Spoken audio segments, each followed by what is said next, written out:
everyone, my name is Shimangi Gupta.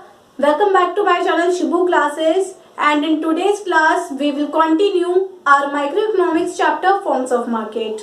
इससे previous video में हमने इसी चैप्टर में जो है मोनोपोली डिस्कस किया था, features of monopoly, implications of monopoly and the demand curve of monopoly. और आज की वीडियो में हम मोनोपोलिस्टिक कंपटीशन को डिस्कस करने जा रहे हैं, इसके फीचर्स, इसके इम्प्लीकेशंस और इसका demand curve. So let's begin. सबसे पहले कि मोनोपोलिस्टिक कंपटीशन होता क्या है। मोनोपोलिस्टिक कंपटीशन वो कंपटीशन होता है जहां पर सेलर्स बहुत सारे होते हैं, बायर्स भी बहुत सारे होते हैं। मार्केट में सेलर्स बहुत सारे अवेलेबल हैं, बायर्स भी बहुत सारे अवेलेबल हैं। तो फिर इसमें और परफेक्ट कंपटीशन में क्या डिफरेंस हुआ, लेट मी टेल यू। देखिए, परफेक्ट कंपटीशन में आपने पढ़ा था कि बहुत सारे सेलर्स और बायर्स मार्केट में अवेलेबल हैं।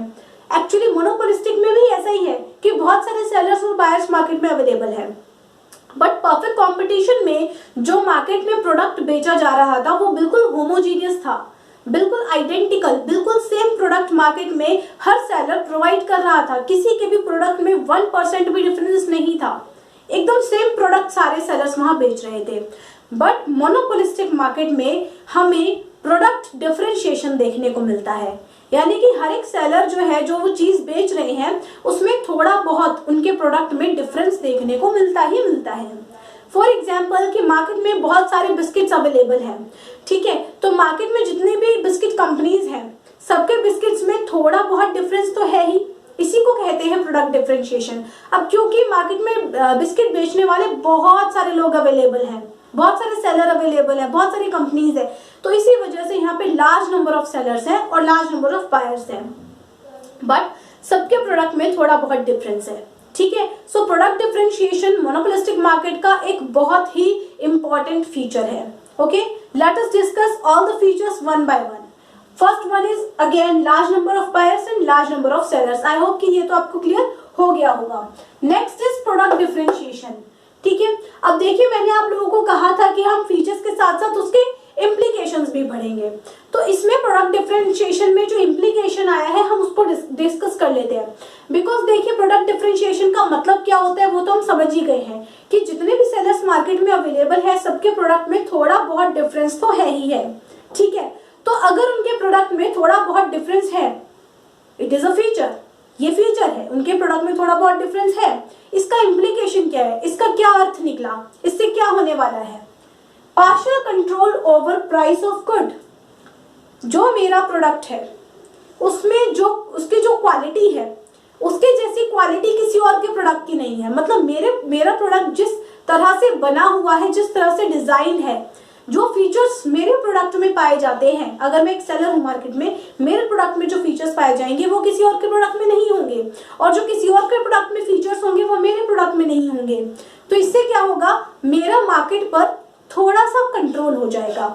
यानी कि अगर कस्टमर मेरी चीज पसंद करेंगे तो ऑब्वियसली वो मेरी चीज के लिए वो प्राइस पे करने को रेडी होंगे जो मैं उनसे मांगूंगी, ठीक है। तो इधर देखा जाता है कि एक सेलर का मार्केट में थोड़ा सा कंट्रोल होता है, उसके गुड के प्राइस पर उसका थोड़ा सा कंट्रोल होता है। वो प्राइस टेकर नहीं होते हैं, बल्कि प्राइस मेकर होते हैं, पर पूरी तरह से नहीं होते, थोड़े से होते हैं, आंशिक, पार्शियल कंट्रोल होता है उनका, ठीक है। क्योंकि मार्केट में बहुत सारे सेलर्स अवेलेबल हैं, अगर आपने अपनी चीज का प्राइस बहुत ज्यादा हाई रख दिया तो आपकी चीज के क्लोज सब्स्टिट्यूट्स भी तो अवेलेबल हैं।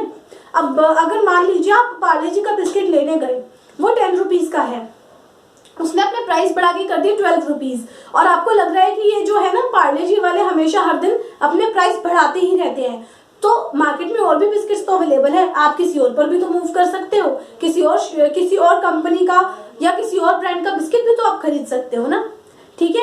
इसीलिए यहाँ पर पूरा कंट्रोल नहीं होता है प्राइस पर, बल्कि पार्शियल कंट्रोल होता है, क्योंकि मार्केट में क्लोज सब्स्टिट्यूट्स आसानी से अवेलेबल हैं। ओके, बहुत सारे सेलर्स है ना, इसका यही इम्प्लीकेशन है कि यहाँ पर आपका कंट्रोल तो होगा प्राइस पर सिर्फ पार्शियल कंट्रोल होगा, पूरी तरह से कंट्रोल आपका प्राइस पर नहीं होगा। Close substitutes are available.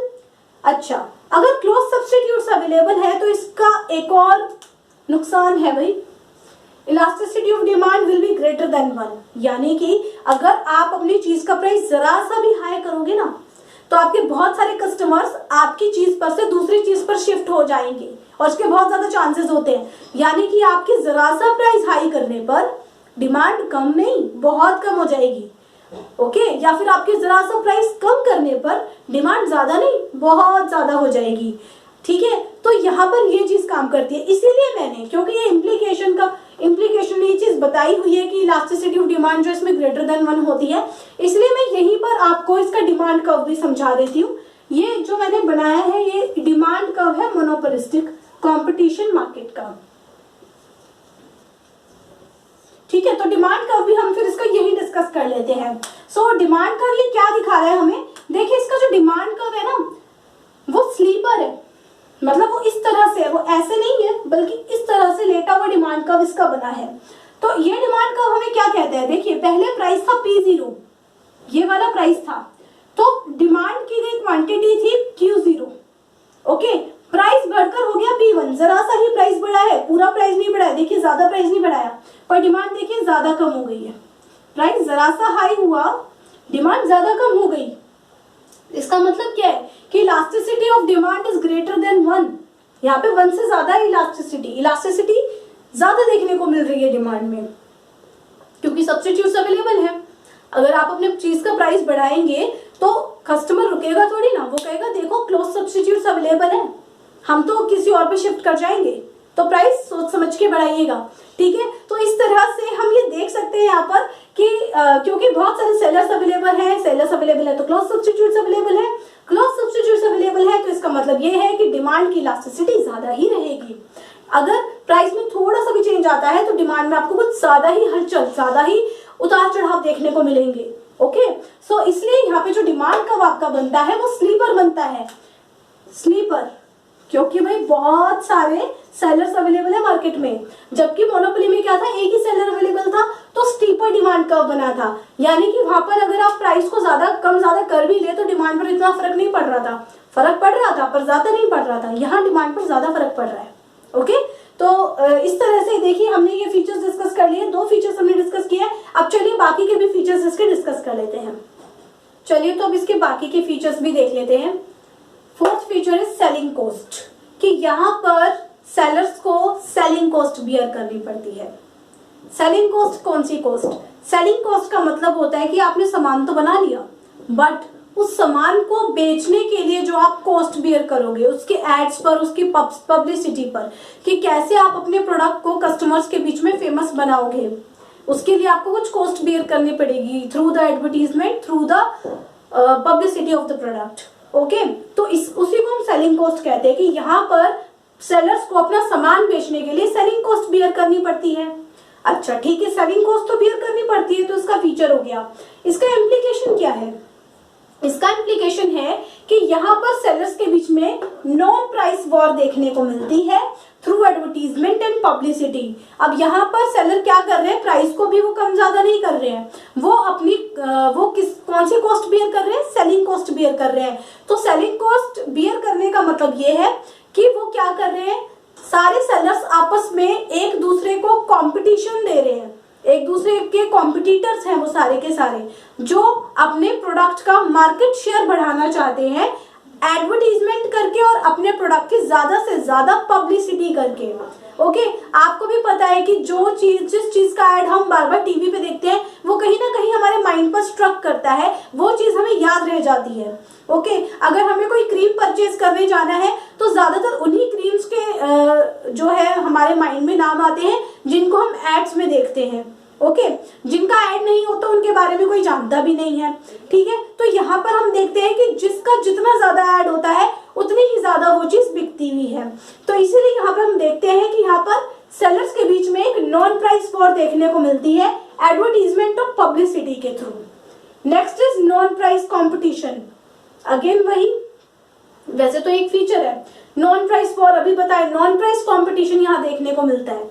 क्यों, क्योंकि यहाँ पर प्रोड्यूसर का या सेलर का मेन फोकस होता है मार्केट शेयर बढ़ाने पर, अपने कस्टमर को अपनी मुट्ठी में करने पर, यानी कि जो उसका कस्टमर है वो लॉन्ग रन में भी उसी का कस्टमर बना रहे, बल्कि और भी कस्टमर्स उसके प्रोडक्ट की तरफ अट्रैक्ट हो, ये काम उनका होता है। तो वहां पर वो क्या करते हैं, नॉन प्राइस कंपटीशन पे ध्यान देते हैं, एड्स करते हैं, पब्लिसिटी करते हैं, एग्जीबिशंस लगाते हैं या फ्री में सैंपल्स बांटते हैं, कैसे भी करके अपने प्रोडक्ट को वो फेमस बनाने की कोशिश करते हैं। कभी कभी अपने प्रोडक्ट के साथ कुछ चीजें फ्री में भी देते हैं, ठीक है, ताकि जो उनका प्रोडक्ट है वो ज्यादा से ज्यादा बिके। इसका इम्प्लीकेशन क्या है, अब क्योंकि वो नॉन प्राइस कंपटीशन कर रहे हैं, चीज के प्राइस को कम ज्यादा नहीं कर रहे, पर एडवर्टीजमेंट जब वो देते हैं, एडवर्टीजमेंट पर वो बहुत पैसा खर्च करते हैं, क्योंकि उन्हें अपने प्रोडक्ट को फेमस बनाना है। तो उनकी एडवर्टीजमेंट करने में हाई कॉस्ट जाती है, बहुत ज्यादा महंगे पड़ते हैं उनको ऐड करने, इसी वजह से उनकी चीज का प्राइस भी फिर ज्यादा ही होता है, ठीक है। वैसे उनमें प्राइस वॉर नहीं हो रहा है, लेकिन फिर भी उनकी चीज का प्राइस वो पहले से ही ज्यादा फिक्स करते हैं, क्योंकि उन्होंने ऐड पर काफी पैसा खर्च किया है, तो उसकी कॉस्ट भी तो वो निकालेंगे ना। तो उसकी कॉस्ट भी वो किससे निकालेंगे, कस्टमर से निकालेंगे, इसीलिए उनके प्रोडक्ट का प्राइस ज्यादा होता है। हाई कॉस्ट ऑफ एडवर्टीजमेंट वहां देखने को मिलता है, so price of product is high, product का प्राइस भी क्या होता है, हाई होता है। लेकिन जो प्रोडक्ट का प्राइस वो एक बार सेट कर देते हैं तो कर देते हैं, उसे बार बार कम ज्यादा नहीं करते।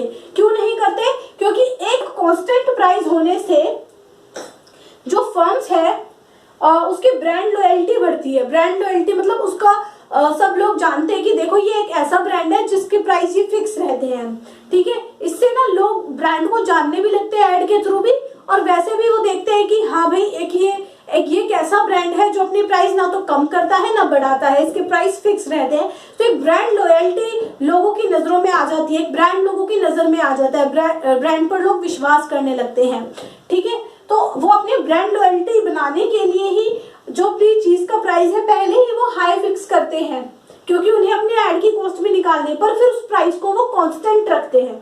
ओके, सो ये इसका इम्प्लीकेशन है और ये बहुत इंपॉर्टेंट भी है।